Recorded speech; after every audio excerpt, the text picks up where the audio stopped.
Imagine for a moment that you win the lottery tomorrow. A staggering sum, let's say $50 million, lands in your bank account with a single notification. In the eyes of the world and perhaps in your own reflection in the mirror, you have suddenly become wealthy. You buy the glass-walled mansion, the Italian supercar that screams at the pavement, and the first-class tickets to horizons you've only ever seen on a screensaver. For a year, perhaps two, you live the dream of every person stuck in a 9-to-5 cubicle. But then, as the headlines of history often remind us, the bank account begins to bleed. The maintenance on the mansion is more than a surgeon's salary. The cars depreciate. The lifestyle requires a constant, voracious feeding of cash that no longer exists. Within 5 years, you are back where you started, perhaps even deeper in debt. This scenario isn't just a cautionary tale. It is the ultimate proof of a fundamental misunderstanding that plagues modern society: the confusion between having money and possessing wealth. We are taught from birth to chase the number, to look at our checking accounts as the scoreboard of life, but we rarely stop to ask if we are playing the right game. The reason most people stay trapped in a cycle of financial anxiety, regardless of how much they earn, is that they are chasing a currency rather than a capability. Money is a medium of exchange. It is the fuel, but it is not the engine. Wealth, on the other hand, is the machinery that allows you to move through the world without having to pedal. When we conflate the two, we end up on a treadmill where the faster we run, the more we earn, the faster the belt moves under our feet.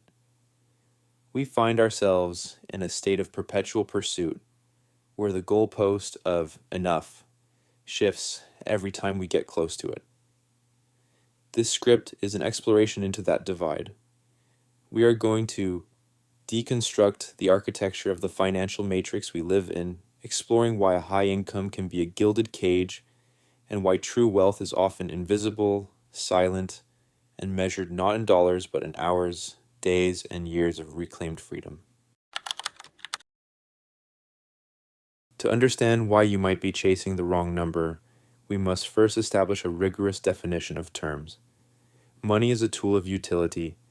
It is a social contract that allows us to trade our time and skills for the goods and services produced by others. It is fleeting by nature. Its very purpose is to be spent or exchanged. If you have $1 million under your mattress, you have 1,000,000 units of potential utility, but you are also holding a depreciating asset that is being eaten away by the silent tax of inflation. Money is what you use to pay the rent, buy the groceries, and signal your status to the neighbors. It is the richness that people see, the flashy exterior that commands attention in a crowded room. However, money is a hungry master. If your lifestyle is built solely on the inflow of money from your active labor, you are not wealthy. You are simply a high-functioning servant to your own expenses. You are one layoff, one illness, or one market crash away from the illusion shattering. Wealth, conversely, is the accumulation of assets that buy back your time. It is the silent engine humming in the background of your life, producing value while you sleep, while you travel, or while you sit in silence with your family. Wealth is not a stack of cash.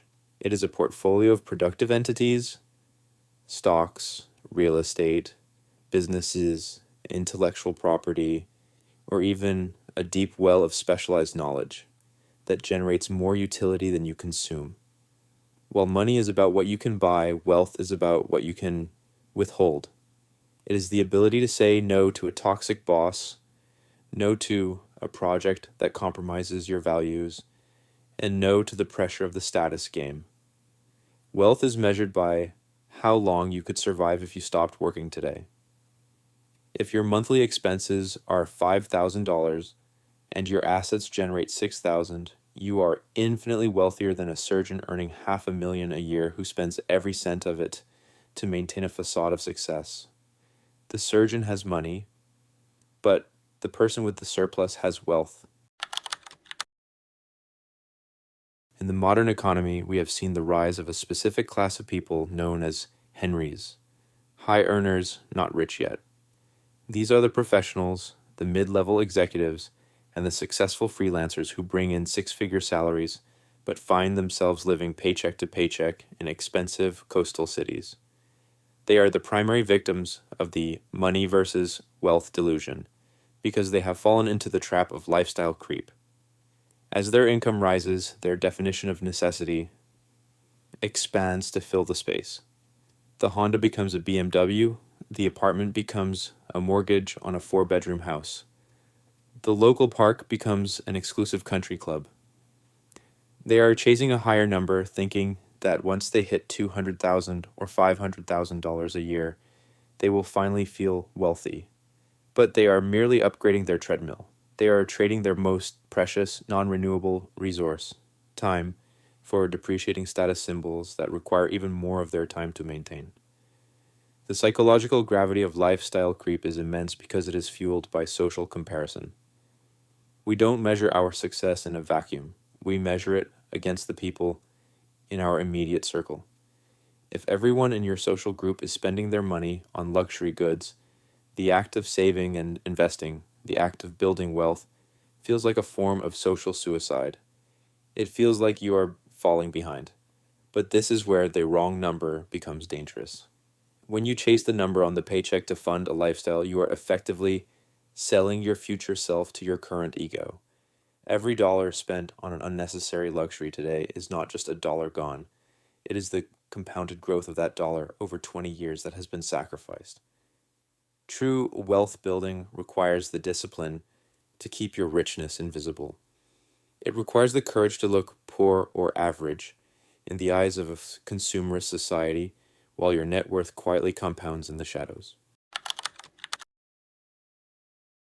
There is a profound difference between being rich and being wealthy, and that difference is largely psychological.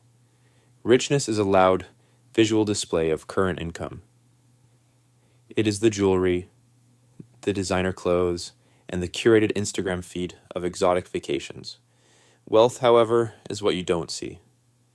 It is the money not spent, the car not bought, and the upgrade declined.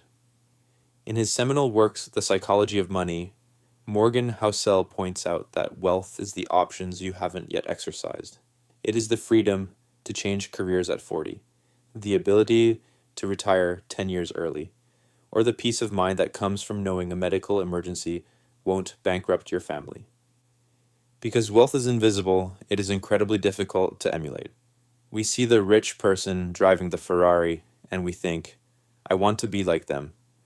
But we don't see the person with $5 million in an index fund driving a 10-year-old Toyota.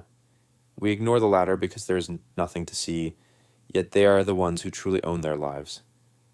Chasing the wrong number often stems from a desire for external validation. We want the world to know we have made it, and money is the easiest way to signal that achievement. However, this is a bottomless pit. There will always be someone with a bigger house, a faster jet, or more prestigious title. If your sense of self-worth is tied to the number of digits in your bank account or the price tag on your wrist, you have surrendered your happiness to a moving target. Wealth building, by contrast, is an internal game. It is about personal autonomy. It is the realization that the greatest thing money can buy is not a thing, but the ability to wake up every morning and say, I can do whatever I want today. When you shift your focus from chasing money for consumption to building wealth for autonomy, your entire relationship with work and life changes. You no longer see your job as a way to fund your identity. You see it as a tool to build your freedom. To move from chasing money to building wealth, one must master the simple but often ignored math of assets. Most people focus entirely on their earned income, the money they get from their salary. While earned income is the starting point, it is the least efficient form of financial progress because it is taxed at the highest rate and it requires your physical presence. Wealth is built through passive income and portfolio income. These are the returns on capital. If you take a portion of your earned income and buy a piece of a company, stocks, or a piece of a property, real estate, You have hired a digital or physical soldier to work for you. These assets don't need sleep, they don't get tired, and they compound over time. The goal of a wealth builder is to reach a point where the yield from their assets exceeds their cost of living. This is the crossover point, and it is the only number that truly matters. Consider two individuals. Person A earns $300,000 a year, but spends $290,000. Person B earns $70,000, but spends $40,000 and invests the remaining $30,000 into cash flowing assets. On paper, the world sees Person A as the winner, but Person A is a slave to their high stress job. If they stop, the house of cards collapses. Person B, however, is building a fortress. Within a decade or two, Person B's assets will be generating enough income to cover their $40,000 lifestyle. At that moment, Person B is free. They can continue to work because they want to, not because they have to. This is the distinction between a high-income life and a high-wealth life. One is a performance, the other is a reality. If you are chasing a higher salary just to buy a bigger house, you are just building a bigger cage. If you are chasing a higher savings rate to buy more assets, you are building a ladder to the sun. So, how do we stop chasing the wrong number and begin the journey toward true wealth? It starts with a radical shift in perspective regarding your expenses. Most people view their expenses as the price of living, but a wealth builder views them as the burn rate of their freedom. Every time you reduce your overhead, you aren't just saving money, you are lowering the bar for your independence. If you can be happy on less, you are already wealthier than someone who needs millions to feel comfortable. This isn't about asceticism or deprivation, it's about intentionality. It's about asking if that $1,000 iPhone upgrade actually brings $1,000 worth of long-term joy, or if that $1,000 would be better served as 10 shares of a company that will pay you dividends for the rest of your life. Secondly, you must prioritize buying back your time. In the beginning, you use your time to get money. You work the hours, you take the shifts, you climb the ladder. But as soon as you have a surplus, you must reverse the flow. Use your money to get your time back. This might mean outsourcing chores that you hate, moving closer to work to eliminate a commute, or eventually transitioning to part-time work or a career that you actually love. The ultimate luxury is not a 5-star hotel. It is a Tuesday morning spent doing exactly what you want to do. If you have $10 million, but you have to work 80 hours a week at a job you despise to keep it, you are not wealthy. You are just a very expensive piece of equipment. Finally, we must redefine what success looks like. In a world that screams for your attention and tries to sell you a version of happiness that fits in a shopping bag, the most rebellious thing you can do is to be content with enough. Contentment is the ultimate wealth hack because it stops the chase.